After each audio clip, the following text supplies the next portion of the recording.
آج کسی کو دین کی بات بتاؤ تو سب سے پہلا فتویٰ اسی پہ لگتا ہے اور تنقیدیں شروع ہوتی ہیں اور خامیاں ڈھونڈنا شروع کرتے ہیں لوگ کہ اس نے مجھے دین کی بات بتائی، اب میں اس کو بتاتا ہوں کہ کیسے لوگ ایک ایک چیز تمہاری یاد رکھیں گے۔ جو انسان اللہ کی بات کہتا ہے اور اللہ کی طرف بلاتا ہے اس کی طرف لوگ 4 10 آنکھوں کی طرف سے دیکھتے ہیں کہ کب ہمیں موقع ملے ہم اس کے بارے میں کچھ پوائنٹ رکھ پائیں کہ تمہارا فلانا مسئلہ ایسا کیوں ہے، تمہارا فلانا کام ایسا کیوں ہے، بتاؤ اب یہ جائز ہے کیا جو تم کر رہے ہو۔ تو میرے بھائیوں، یہ صرف ہمارے ساتھ نہیں ہو رہا ہے، یا یہ تو صحابہ، انبیاء سب کے ساتھ ہوا ہے کہ جب انسان کسی نیک کام کی طرف بڑھتا ہے اور دعوت دیتا ہے تو سب سے زیادہ مشکلات اسی پہ آتی ہیں، اور شیطان سارے کام چھوڑ چھاڑ کے سب لوگوں کو اس کے پیچھے لگا دیتے ہیں کہ بھائی یہ بندہ رک جائے، اگر اس نے یہ کام کرتا رہا یہ کام تو یہ تو بہت خیر کا سبب بنے گا اور یہ اپنے ساتھ ساتھ بہت لوگوں کو عمل کروائے گا۔ لہٰذا ہم کوشش کریں کہ جو بھائی دین کی بات اور خیر کی بات اور نیکی کا حکم دیتے ہیں، برائی سے روکتے ہیں، ان کے بارے میں ہم غلط نہ سوچیں۔ میں قسم کھا کے کہہ سکتا ہوں، ایک انسان جو گانا بجا رہا ہے اور ایسی ریلز بنا رہا ہے اور ایک انسان اللہ کی بات کہہ رہا ہے، عمل ہو نہ ہو تب بھی وہ بہتر ہے، کیونکہ اللہ کی بات بول رہا ہے میرے بھائی، اور ایک دن وہ بولتا بولتا عمل پہ آ جائے گا، لیکن وہ گانے بجانے والا تو عمل پہ نہیں آئے گا۔ تو میں آپ سے پوچھتا ہوں،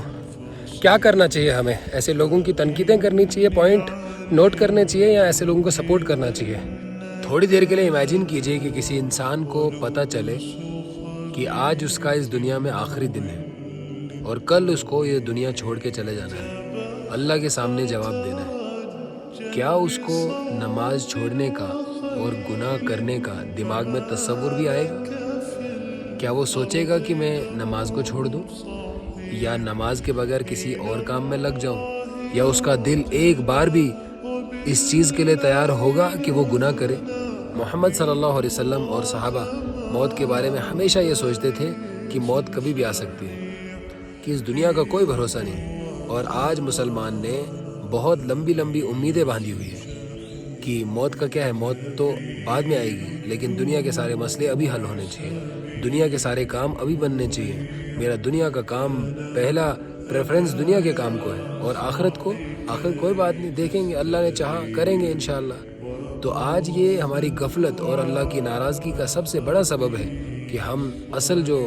محنت تھی اس کو چھوڑ کر دنیا کی محنت میں لگ گئے ہیں۔ دنیا تو ضروری ہے، انسان کی ضرورت ہے، لیکن آخرت انسان کا مقصد ہے۔ انسان کو یہ سمجھنا چاہیے کہ مقصد کو بھول کر انسان بیکار کے کاموں میں لگ جائے فضول ہے، کہ دنیا ایک دن بیکار ہو جائے گی جس کا کوئی مقصد اور مطلب نہیں رہے گا جب انسان کو موت آ جائے گی۔ جس انسان کی موت آ گئی سوچو اس کے لیے دنیا کیا، دنیا کے محل کیا، دنیا کی گاڑیاں کیا، ختم، وہ تو لیٹ گیا، اس کو تو اللہ کے سامنے جواب دینا ہے، اس کو قبر میں رکھنا ہے، اس کے سامنے قبر کے منظر ہیں۔